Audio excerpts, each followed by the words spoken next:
Bendiciones, vamos a hablar sobre Judas Iscariote.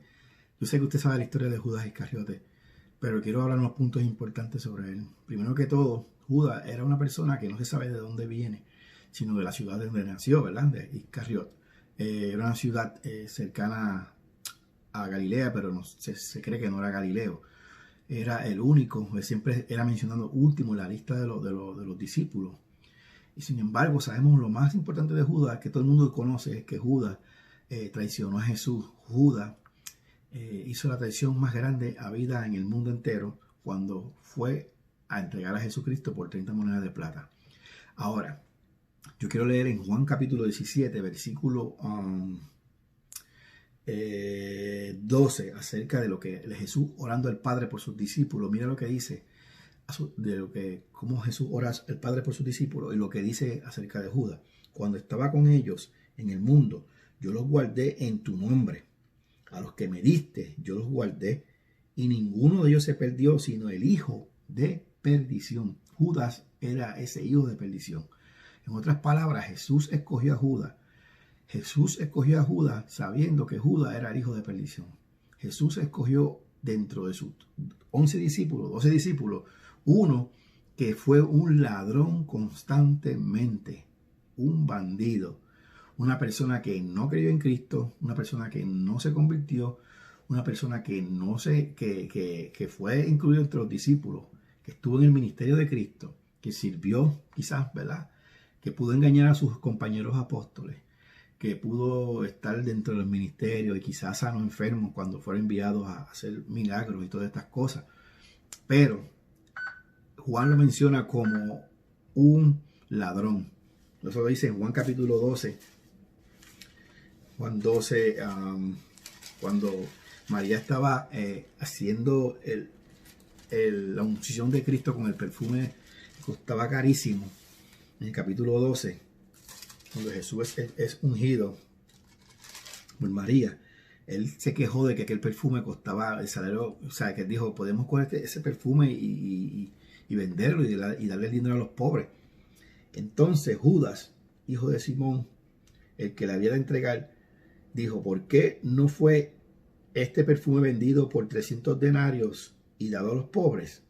Pero dijo esto no porque se cuidara de los pobres, o sea, él no tenía un corazón bueno, sino porque era ladrón y teniendo la bolsa, sustraía de los que se echaban en ella. Constantemente estuvo robando en el ministerio de Cristo y Jesús lo sabía.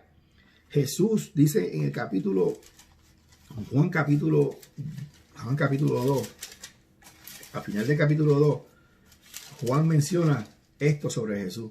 Y no tenía necesidad de que nadie le diese testimonio del hombre, pues él sabía lo que había en el hombre. ¿Sabe? Jesús conocía lo que estaba haciendo Judas. Y Judas sabía que Jesús sabía lo que él estaba haciendo. Pero en él no había arrepentimiento. En él no había un corazón convertido. En él no creía en Cristo como Mesías. Por ende, fue que lo entregó. En su corazón no había amor hacia Cristo, no amaba a Cristo, había maldad, había hipocresía, había avaricia, ¿ok? El amor al dinero, el amor a su vida y lo que él estaba haciendo, él pensaba que estaba en lo correcto. Mira cómo describe Jesucristo a Judas en el capítulo 6, versículo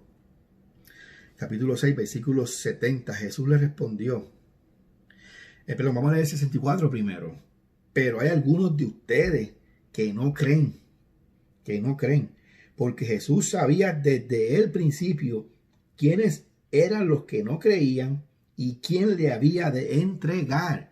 ¿Sabe? Jesús sabía que ya desde un principio, desde que sabía el objeto es Dios, Jesús creó a Judas y Jesús sabía quién era Judas. Jesús conocía a Judas. Mas sin embargo, él sabía desde el principio que Judas era que no creía en él primero que todo y sabía que le iba a entregar. Y más adelante dice, no os he escogido yo a ustedes los 12 y uno de ustedes es diablo. Está preguntando Jesús, ¿sabe? Yo sé que los he escogido a ustedes los 12 y uno de ustedes es diablo. Y ellos que no captaron que Jesús estaba diciéndole a ellos en la cara, hay uno de ustedes que es diablo, hay uno de ustedes que no es mío. Y entonces hablaba de Judas Iscariote, hijo de Simón, porque este era el que le iba a entregar y era uno de los 12. Juan explica más adelante, cuando Jesús hace esa pregunta, Jesús estaba hablando de Judas Iscariote, que era el que le iba a entregar y era uno de los 12. ¿Okay? Más adelante, en el capítulo 13, cuando Jesús, después de lavarle los pies a los discípulos, y se le acercan a ellos, ¿verdad?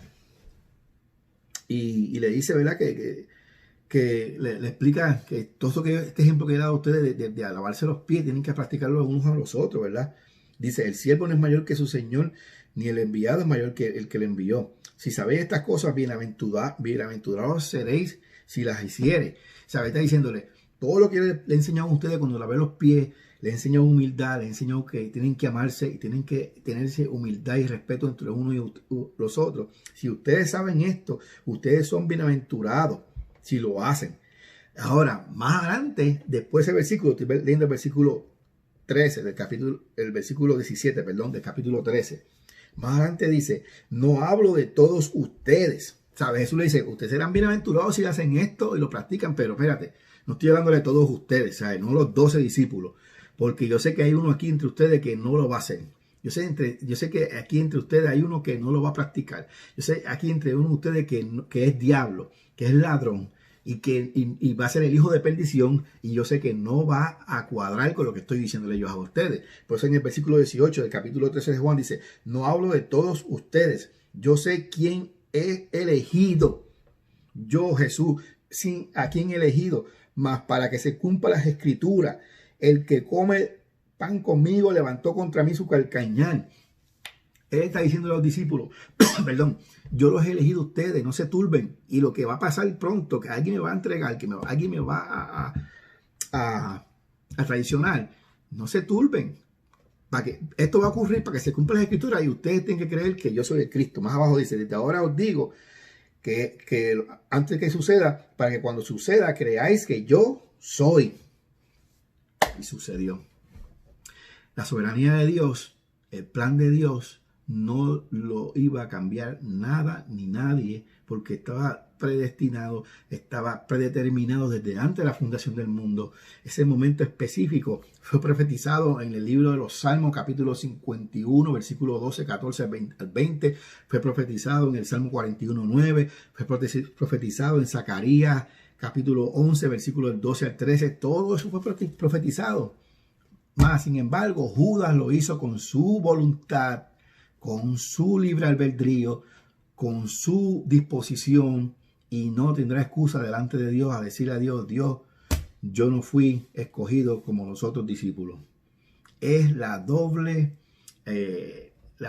enseñanza que nos trae la Biblia acerca de la soberanía de Dios, de los planes de Dios, de sus estatutos y decretos estipulados en la palabra de Dios, y sobre la voluntad humana y la responsabilidad humana del hombre, que sin embargo jamás y nunca esa voluntad humana, ese libre albedrío del hombre, jamás y nunca va a cambiar los planes de Dios. Bendiciones, gracias y paz a cada uno de ustedes.